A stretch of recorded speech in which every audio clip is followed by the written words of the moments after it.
Hello everybody, in this lecture we will be solving 1998 IMO problem number 2. Here is a view of this problem. In a competition there are 8 contestants. Let's list them first. 1, 2, I, all the way up to A, and B judges. So the judges, that's a G. The judges start from 1, let's use the index J for them, up to B. But in the case of judges, we know that there's at least 3 judges and there is an odd number of judges officiating the contest, the competition. Now, each judge rates each contestant as either pass or fail.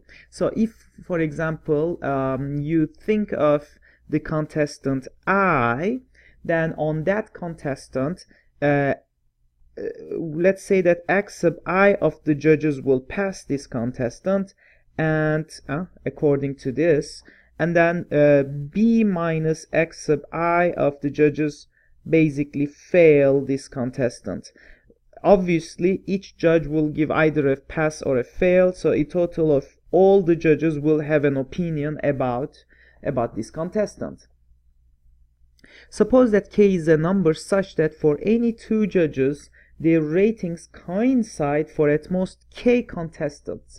When we say coincide, we mean that maybe 2 judges, they can both pass or they can both at the same time fail a contestant. So therefore, the coinciding means either both contestants give a passing grade or both of them give a failing grade for any given contestant. So we are given this bound k, and we need to try to make sense of it down the road as well. And finally, we would like to prove the following inequality. Now let's go back to this reasoning here. I want to make sense of what happens when these 2 judges agree, right? So we have x sub I of the judges who passed this contestant I, and b minus x sub I of them who failed him. So therefore, in total, x sub I choose 2 of the judges agreed, of pairs of judges, sorry. X sub I choose 2 pairs of judges agreed to pass contestant I, and x sub I, b minus x sub I, right, so let's,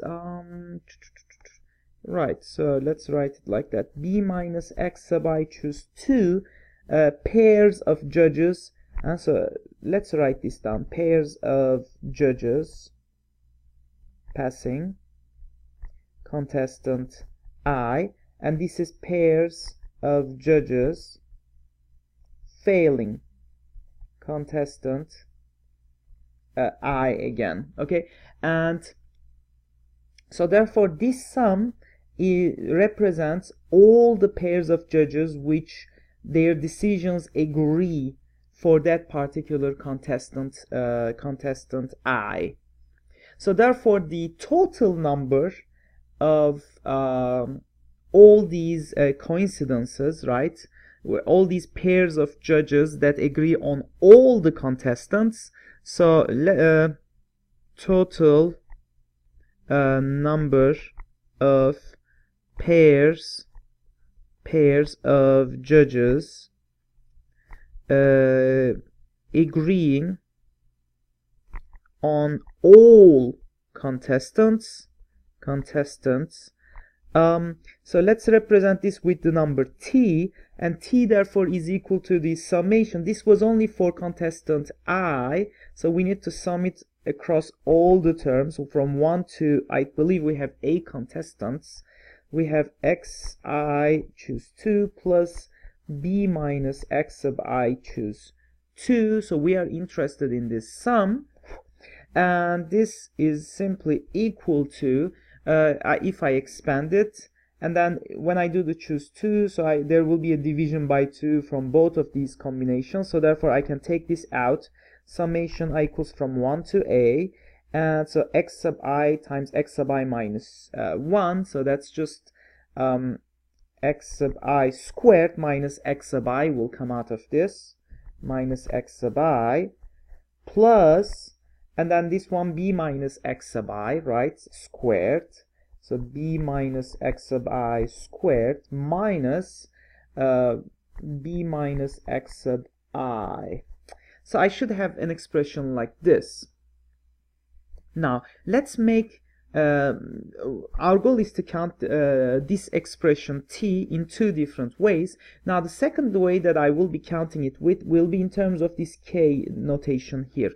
We agree that every pair of judges, every two judges, can agree on at most k contestants. Okay, so therefore in total we have, so this is the total number of coincidences where the agreements between pairs of judges cannot be more than b choose 2, which is number of pairs of judges, times k. Each pair of judge can agree on at most k candidates. Right, so on k contestants, I should say. So therefore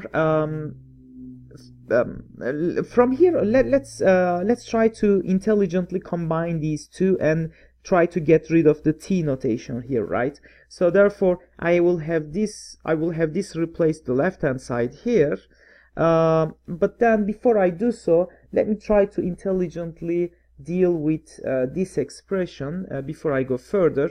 In fact, I would like to focus on this expression first. If I rearrange this, let me do it first actually.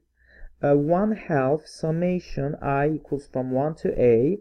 I can split it in the following way: x sub I squared plus b minus x sub I squared minus x sub I plus b minus x sub I. Haha. So actually when I write it in this fashion, we can just observe that these x sub i's cancel out and this whole thing is just equal to b itself. So therefore I need to only worry about this first expression here. So let's think about that. Let me have yeah, so I don't want these to kind of confused with each other, so let me actually bring this down a little bit. Okay, good.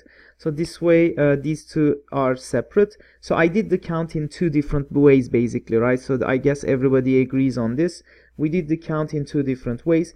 This one is based on the fact that for each pair of judge each pair of judges agree on at most k contestants, and b choose 2 is a number of pairs of judges altogether. So this product here would basically give you an upper bound on the total number of coincidences among all pairs of judges for all the contestants, right? So now so put that aside for a minute and let me open this box here, and let me try to make sense of this expression here. So the second one is obvious. The first one is a little bit requires some attention. So x sub I squared plus b minus x sub I squared. Let's just simply for just now let's call it y sub I. So therefore this is just x sub I squared plus y sub I squared, and I claim that this is greater than or equal to x sub I plus y sub I squared all divided by 2. It's very simple to confirm this. We can just do a cross multiplication and confirm it pretty easily actually. But then the numerator is just b squared, right? Because x sub I plus y sub I is just b squared over 2. But now we know that b itself is odd, so therefore this expression further is greater than or equal to b squared plus 1. Right. Yeah, I don't even need the parentheses. B squared plus 1.